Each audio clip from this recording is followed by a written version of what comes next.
Questo libro nasce dall'esigenza di dare testimonianza di una città di Siracusa che io descrivo bianca come la usata, molle come il gelato, città senza memoria, stratificazione di popoli ammassati uno sull'altro e meravigliosa amalgama restituita.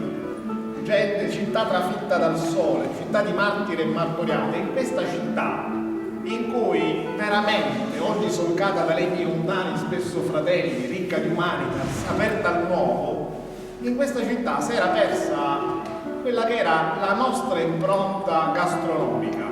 Quindi ho deciso, e poi grazie a Morrone, all'editore, di raccogliere alcune ricette tipicamente siracusane, di raccogliere in un volume. Qual è stata la difficoltà? La difficoltà che anche per i siracusani ormai, sotto la spinta lunga della globalizzazione, abbiamo perso un po' di vista quelle che sono le ricette siracusane, per cui riconosciamo la nostra cucina soltanto attraverso la dignità di altri piatti che non ci appartengono. Se provate a chiedere a un siracusano cosa c'è di siracusano, mi guarderà prima in giro, un po' smarrito, dopodiché dirà la pasta con le sarde. Io a casa mia, voglio dire, la pasta con le sarde nata in Ortigia, non l'ho mai mangiata. Allora questo libro nasce dall'esigenza di riportare dignità a una provincia spesso dimenticata da questo punto di vista, ed è una raccolta di ricette. Per ogni ricetta ho cercato di raccontare la storia di questa ricetta. Per molti aspetti poi è stata, per una parte, la storia della mia famiglia di tradizioni semplici, in cui il ritmo, le giornate erano scandite, così come un tempo il calendario liturgico scandiva quello che era la tavola. La mia famiglia seguiva dei ritmi ben precisi, per cui c'era il periodo, per esempio, le prime acque, di andare a raccogliere le lumache in tuppadelle, elix aspersa, femmina a basare e babbucce a sucare, così diceva la nonna mentre abbagnava, ci perdevamo per i lumi con la campagna, cercando di ripetere, di ripercorrere certe ricette. Non è stato un lavoro semplice quello di ricerca, perché mi sono reso conto che, ed è una fonte spesso dimenticata, oggi la cucina è diventata la protagonista di qualsiasi programma televisivo, ma è una cucina molto spesso che non parla di noi, ma parla del rischio che corriamo di diventare. È l'insieme di tutto, le negazioni di tutto. I piatti che racconto io sono i piatti della nostra civiltà greca, sono i piatti della Magna Grecia, i piatti della cultura araba. Ci sono dei reperti archeologici, fra virgolette, che è interessante vederli, perché è un po' un modo di ricostruire attraverso canali diversi quella che è la nostra storia. Cioè vedere, utilizzare una fonte alternativa per cercare di inquadrare, di capire il nostro fenomeno societario. Ho cercato di utilizzare queste fonti, le ho messe assieme e ne sono nate più di 100 ricette. Ho scoperto che Siracusa è provincia, ha tantissime ricette. Ve ne cito alcune ironiche, per esempio, no? Che mi hanno fatto all'inizio riflettere. A Sortino ho scoperto il cazzamaro. Inizialmente sono rimasto sorpreso davanti a questa ricetta, poi mi sono reso conto che dietro c'era tutta l'ironia e la genialità di un popolo. È una ricetta stupida, semplice se volete. Masciuiano, che facite e destudiamo, non mangiate, non vivete, è più lungo che facite. E l'asparago raccolto dentro un contenitore, messo a cuocere sotto la cenere con dei pezzetti di patata e un filo di cipolla fresca. Messi a cuocere dogginisi. Noi abbiamo perso anche la terminologia, no? Un ginisi è la conca e il ginisi è il carburante di questa conca, che alcuni chiamano luci,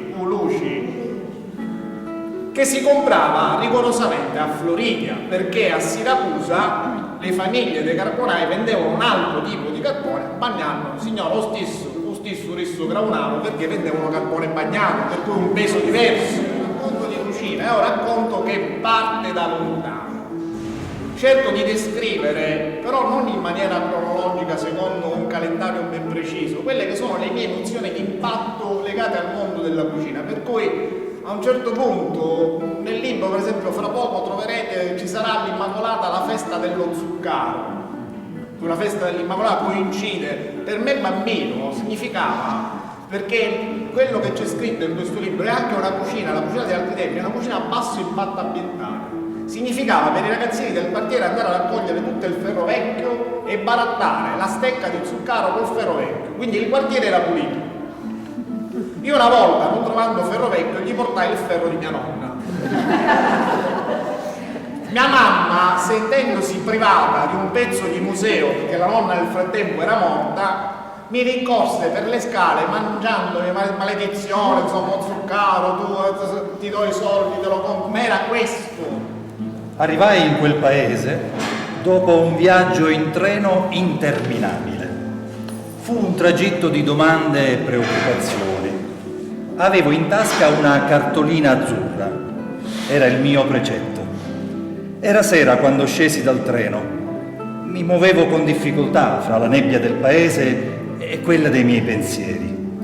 In treno avevo più volte provato la mia voce, cercando di camuffare la mia eccessiva meridionalità e al tempo stesso modulando un timbro da uomo. Sceso alla stazione mi misi alla prova. Chiesi un'informazione. Uscì dalla mia bocca un suono strano, una voce anche a me sconosciuta, simile a un lamento. Il signore mi guardò impietosito, ma mi indicò la direzione della caserma. Strappato alla vita civile e alla spensieratezza, rasato, sequestrato negli abiti civili, indossavo una mimetica grigia e in testa un basco blu. Mi muovevo in branco come un piccolo topo spaesato, lentamente prendevo contatto con la vita militare. Ogni giorno sveglia alle 6, tutti giù per l'alzabandiera. Guardavo immobile quel fazzoletto tricolore alzarsi, sventolava in alto sul pennone e con lui i miei desideri. In poco tempo avevo stretto molte amicizie, ma la cosa più importante, ero diventato caposquadra. Organizzavo i servizi per i miei compagni. Era un incarico importante. Avevo tappezzato la camerata con delle magnifiche immagini in bianco e nero, una per ogni città di provenienza dei miei commilitoni. La vita di caserma sembrava procedere tranquilla, fra lezioni d'aula, alzabandiera, poligono, disastrosi bucati e file alla mensa.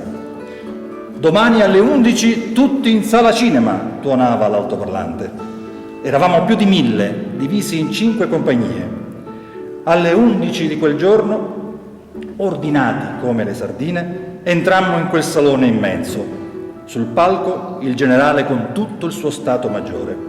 2 ragazzi avevano tentato il suicidio. Le parole del generale si muovevano nell'aria, facendosi spazio fra le nostre preoccupazioni fino a stemperarle.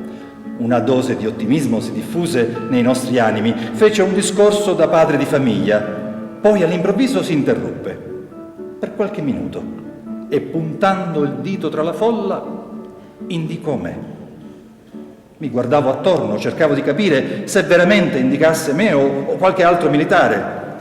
Dico a lei, in 10ª fila, si presenti. Non c'erano dubbi, parlava proprio con me. Allievo agente di custodia Giovanni Fichera, 4ª compagnia, 1° plotone, 1ª squadra, comandi. Allievo Fichera, quale problema ha la sua squadra? Di cosa vi lamentate? Cosa vi manca? Rimasi a lungo senza parlare, cercavo di trovare nello sguattariato cervello una riflessione intelligente, ma l'emozione aveva intasato irrimediabilmente le mie capacità esplicative. Allora, allievo Ficarra, aspettiamo lei.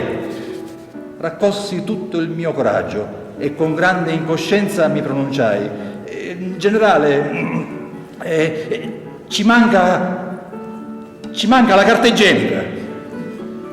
Nella sala tuonò il silenzio e culminò in una risata corale, esplosiva, contagiosa. Ero riuscito a farmi conoscere dall'intera caserma.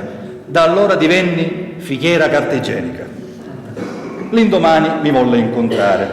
Mi ricevette nel suo ufficio, mi fece accomodare su una poltrona di pelle verde e con una voce grossa mi disse: Fichera, ma che dici?